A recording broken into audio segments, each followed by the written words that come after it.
श्री स्वामी समर्थ. सर्व स्वामी भक्तांचे पुन्हा एकदा खूप खूप मनापासून स्वागत आहे. जिथे स्वामी पाय तिथे न्यून काय, स्वयं भक्त प्रारब्ध घडवी हिमाय. या वाक्याची प्रचिती देणारा आजचा खूप रोमांचक असा अनुभव आहे. चला तर मग या सुंदर अशा अनुभवाला सुरुवात करूया. तत्पूर्वी चॅनलवर नवीन असाल तर सबस्क्राईब करायला विसरू नका, कारण असे स्वामी आईंचे रोज नवीन नवीन अनुभव या चॅनलवरती येतात. तुम्हाला देखील असेच अनुभव असतील तर आपल्या व्हॉट्सअप ग्रुपला जॉईन होऊन तुमचा अनुभव तुम्ही मला शेअर करू शकता. त्याची लिंक डिस्क्रिप्शन बॉक्समध्ये दिली आहे.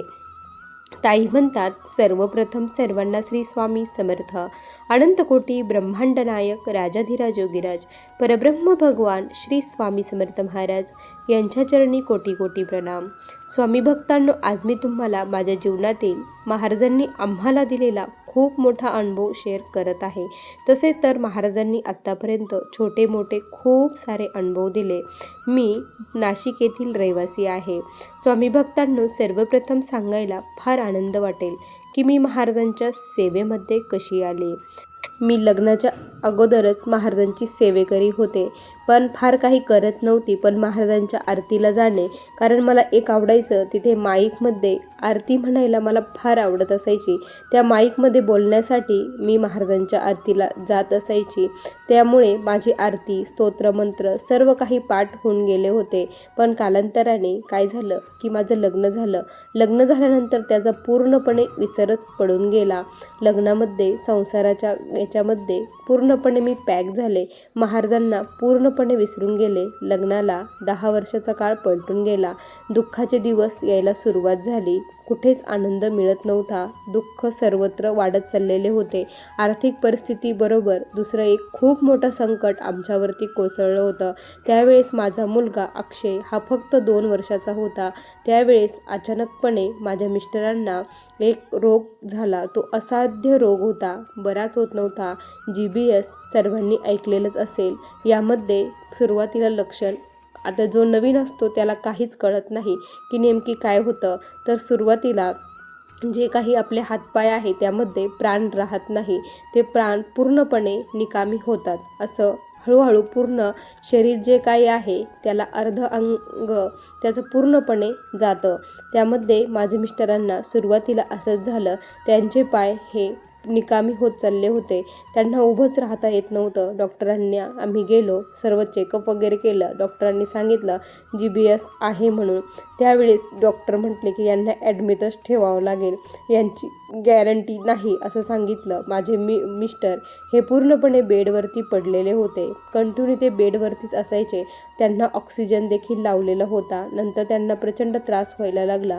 त्या 2 वर्षाच्या लेकराकडे बघून मला प्रचंड रडायला यायचं. डॉक्टरांनी त्यांची गॅरंटी नाही असं सांगितलं होतं. त्यावेळेस आता डॉक्टर असं म्हटल्यानंतर आपल्याला एकच मार्ग मिळतो, जो म्हणजे कुठली तरी देवता असेल, काहीतरी असेल, कुठेतरी विश्वास ठेवावा असं वाटतं.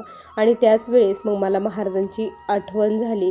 जेव्हा खरंच आपल्याला खूप दुःख येतं त्याच वेळेस आपल्याला देवाची आठवण होते.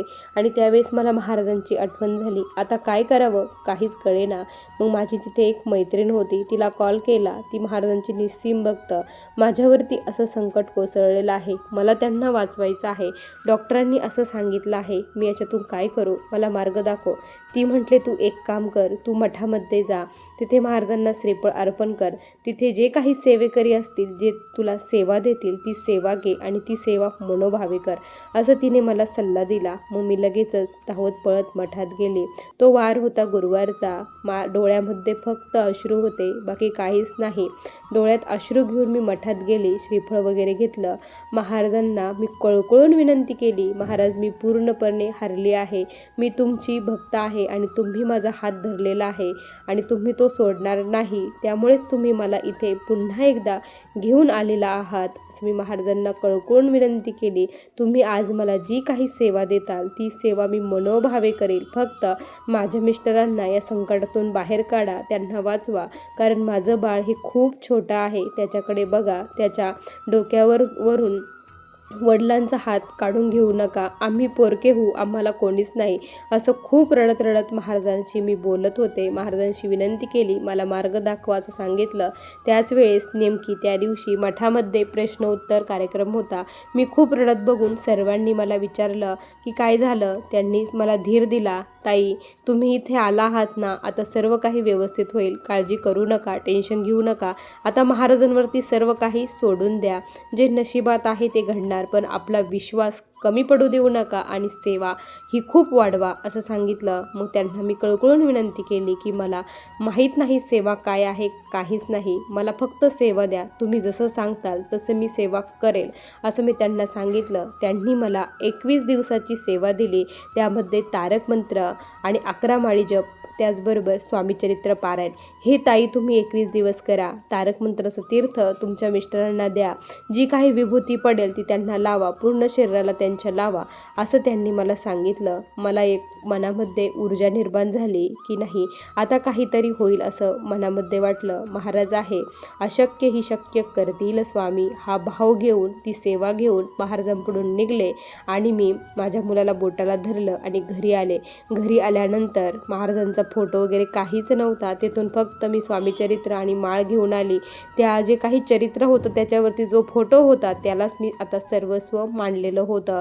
घरामध्ये देव वगैरे काहीच नव्हतं, फक्त साईबाबांची एक छोटीशी मूर्ती होती आणि त्यालाच मी दिवा लावत होते. त्याच्यासमोरच बसले आणि हे पारायणाला सुरुवात केली. महाराजांपुढे फक्त डोळ्यात अश्रू होते, बाकी काहीच नव्हतं.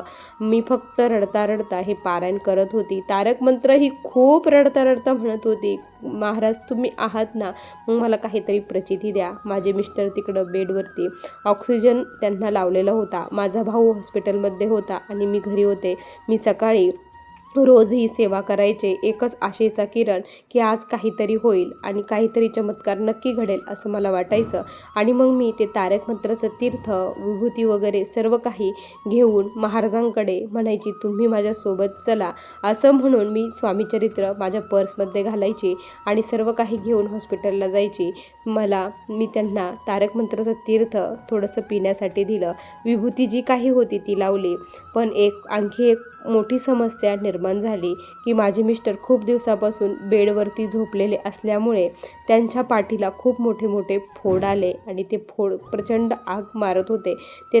त्यांचं ते दुखत होतं. आता काय करावं? डॉक्टरांनी सांगितलं की याच्यावरतीही काही उपाय नाही, याचे खूप मोठे झाले, यामुळे याची देखील शस्त्रक्रिया करावी लागेल, पण त्यांना कशाला त्रास द्यायचा असं डॉक्टरांचं म्हणणं होतं की जेवढे दिवस जगतील तेवढं व्हेंटिलेटरवरती आपण ठेवूया असं डॉक्टर म्हणायचे. मला खूप भीती वाटायची डॉक्टर असं बोलल्यानंतर.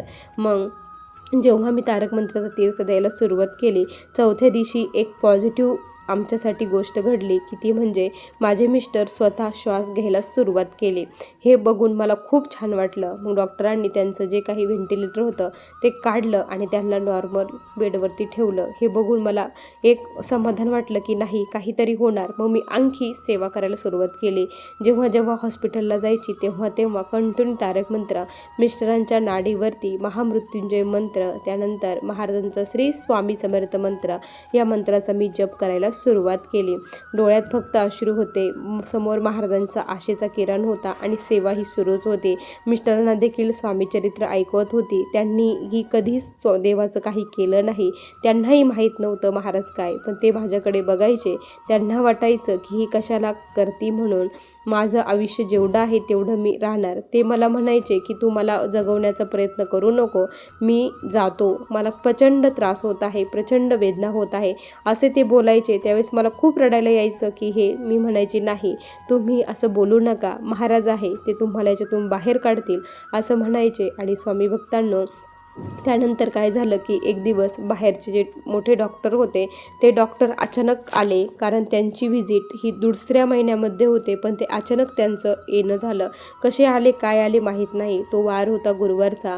मी सेवा करून घरून आले, डब्बा वगैरे घेऊन आले आणि माझे मिस्टर हे काही खात पीत नव्हते, कारण त्यांच्या नाकातोंडात सर्वत्र नळ्या होत्या. आणि मग मी माझ्या भावासाठी डब्बा वगैरे घेऊन आले आणि स्वामीचरित्राची विभूती वगैरे सर्व काही घेऊन आले. मिस्टरांनी डॉक्टरांच्या त्या नळीमध्ये थोडंसं तीर्थ वतलं. त्यानंतर ते डॉक्टर अचानक आले आणि त्यांनी सर्व काही त्यांना बघितलं, चेकअप वगैरे केलं. तर ते म्हटले की यांना मला म्हटले जेवण दिलं का? मला थोडं आश्चर्य वाटलं की हे असं का बरं म्हटले.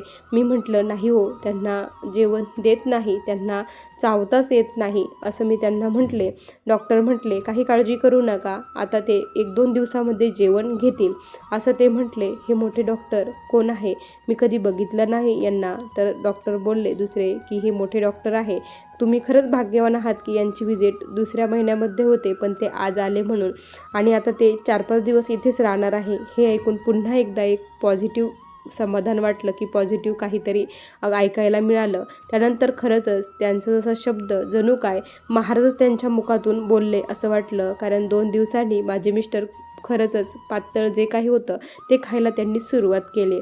डॉक्टर म्हटले की हे पेशंट खरंच म्हणजे याची रिकव्हरी चांगली होऊ लागली. आम्ही तर पूर्णपणे आशा सोडून दिलेली होती आणि माझं पारण हे सुरूच होतं. स्वामी माझी आई आहे, मी दयाळू आहे. आज माझं हृदय खरंच खूप भरून येत आहे आणि डोळ्यातून फक्त अश्रू वाहत आहे. स्वामींची किती आगाध लीला आहे, प्रत्येक भक्तावरती असंच करतात. स्वामी माझे 21 पारायण होण्याच्या अगोदर माझे मिस्टर हे बरे झाले, पण त्यांचं जे काही पाठीवरती फोड आलेले होते, सारखं एकाच याला झोपून सारे सरळ झोपत असल्यामुळे त्यांच्या पाठीला खूप मोठे मोठे फोड आले. डॉक्टर म्हटले याचं आपल्याला ऑपरेशन करावं लागेल. मला पुन्हा भीती वाटली की ऑपरेशन झालं आणि यांना पुन्हा काही झालं तर काय करायचं. मग डॉक्टर म्हटले हे 1-2 वर्षात चालू शकतात, पण हे ऑपरेशन केलं त्यांच्या पाठीला बरं वाटेल. आणि मग डॉक्टरांनी ऑपरेशनची तारीख वगैरे ठरवली. मी महाराजांकडे एकच मागत होती, स्वामी काही करा, कसाही चमत्कार करा, फक्त हे ऑपरेशन कॅन्सल करा आणि त्यांना घरी आणा. घरी आणलं की मी तुमची सेवा करते आणि त्यांना बरं वाटेल. असं हो, आपण गोळ्या औषध घेऊन तुमच्या सेवेने त्यांना बरं वाटेल, फक्त असं काहीतरी करा. मग डॉक्टरांनी सर्व काही चेकअप वगैरे केलं. त्यानंतर डॉक्टर म्हटले की आपण करू. ऑपरेशनचा वार ठरला गुरुवार होता. मी मठामध्ये गेली, खूप रडली महाराजांपुढे आणि त्यानंतर महाराजांचं तिथून तीर्थ वगैरे विभूती तेथून घेऊन आले आणि ती विभूती मी अगोदरच जी तारक मंत्राची विभूती होती ती तिथे पाठीला लावतच होती, पण त्या दिवशी मठातून ती विभूती घेऊन आले, त्यांना लावली. ऑपरेशनसाठी दुपारी त्यांना ऑपरेशन थिएटरमध्ये घेणार होते, कारण अनस्थेसियाचे डॉक्टर जे होते ते लेट येणार होते, त्यामुळे दुपारची वेळ ठरलेली होती आणि ते मुलीचे डॉक्टर उशिरा आले आणि 2:30-3 वाजता त्यांना ऑपरेशन थिएटरमध्ये घेण्यात आलं. आणि तिथे जेव्हा घेण्यात आलं तिथे त्यांनी बघितलं, त्यावेळेस 10 ते 15 मिनिटांमध्ये त्यांनी परत बाहेर आले. डॉक्टर म्हटले की ऑपरेशनची गरज नाही, काल हे किती विचित्र दिसत होते, आज पूर्णपणे कोरडे झालेले आहे, हे बरे होऊ शकतात, मग कशाला यांना त्रास द्यायचा. हे ऐकून माझ्या डोळ्यावरती आणि कानावरती विश्वासच बसत नव्हता की खरंच हे अशक्य आहे, शक्य झालं आहे का. मला खूप म्हणजे छान वाटलं. महाराज खरंच आहे. फक्त पुढे एकच आलं, श्री स्वामी समर्थ, श्री स्वामी समर्थ एवढंच नाव मुखामध्ये आलं. त्यानंतर मग 8 दिवसानंतर डॉक्टरांना म्हटलं की यांना आता आम्ही घरी घेऊन जाऊ शकतो का, असं डॉक्टरांना विचारलं. डॉक्टर म्हटले ठीक आहे, घरी गेल्यानंतर यांच्या पायाची वगैरे मालिश वगैरे करा, गोळ्या औषध घेऊ, मग हे 1-2 वर्षामध्ये चालायला लागतील असं डॉक्टरांनी मला सांगितलं. ठीक आहे म्हटलं. मग घरी आणलो. सेवा सुरूच होती मिस्टरांकडे, सर्व काही लक्ष होतं, पाहुणे भेटायला येतच होते, पण माझी सेवा मी बंदच केली नाही. सेवा कंटिन्यू सुरूच होती. मी जरी पाहुणे आले तर त्यांना बसवायचे, पण सेवेवरून उठत नव्हती. असंच मी 1 वर्ष सेवा केली आणि 1 वर्ष गुरुपौर्णिमा आली होती जवळ. महाराजांना कळकळून विनंती केली की स्वामी मला फक्त एकच करा, या गुरुपौर्णिमेपर्यंत यांना यांच्या पायावरती उभं करा आणि तुमच्या मठामध्ये यांना घेऊन चला. माझे मिस्टर त्यावेळेस जेव्हा घरात होते आणि ते देखील महाराजांचं नामस्मरण कंटिन्यू करत होते, कारण ते मला बघत होते आणि त्यांना देखील हे अशक्य असणारी गोष्ट शक्य झाली, कारण त्यांनी पूर्ण होप सोडले होते की ते जगतील म्हणून. ते जाणारच आहे असं ते म्हणत होते, पण ते म्हटले की तुझ्या महाराजांनी मला हे जीवदान दिलेलं आहे आणि ते देखील महाराजांचं नामस्मरण करत होते. एक दिवस पूजा करता करता असंच म्हटलं, स्वामी यांना जर गुरुपौर्णिमेपर्यंत तुम्ही जर बरं केलं, पायावरती उभं केलं ना, तर मी तुमच्या पादुका घरी आणीन आणि त्या पादुकांचा अभिषेक करेल, असं मी महाराजांना बोलली. आणि त्याच दिवशी संध्याकाळी काय झालं, अचानकपणे माझी जी मावशी आहे ती यांना भेटण्यासाठी आली. आणि ती आली आणि ती म्हटली की अगं तू महाराजांचं करते हे मला कळलं, मी अक्कलकोटला गेलेली होती तर तुझ्यासाठी ह्या पादुका घेऊन आले. जे वटवृक्षाच्या पादुका आहे त्या पादुका तिने आणला. हे बघून माझ्या डोळ्यात पुन्हा एकदा अश्रू आले की महाराज तुमची लीला किती आगाध आहे. मी फक्त एकदा म्हटले की मी तुमच्या पादुका आणेन, त्याची अभिषेक करेल असं म्हटले. आता तुम्ही मला हा संकेत दिला, कर तू अभिषेक आणि ते तीर्थ त्याला दे, असं माझ्या मनात आलं. आणि मग मी त्या पादुकांवरती अभिषेक करायला सुरुवात केली.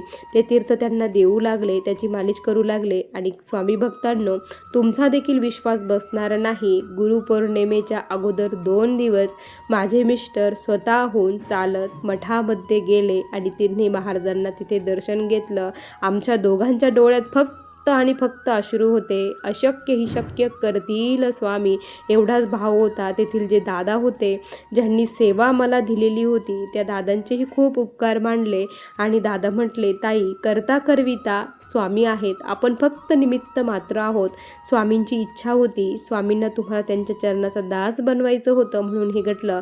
पण आता महाराजांना तुम्ही कधीच विसरू नका. जणू काय महाराज त्यांच्या मुखातून बोलत होते. ते म्हटले की महाराजांना आता यानंतर तुम्ही कधीच विसरू नका. मी म्हटलं हो, मी कधीच विसरणार नाही. महाराजांनी माझ्यावरती खूप मोठी कृपा केलेली आहे.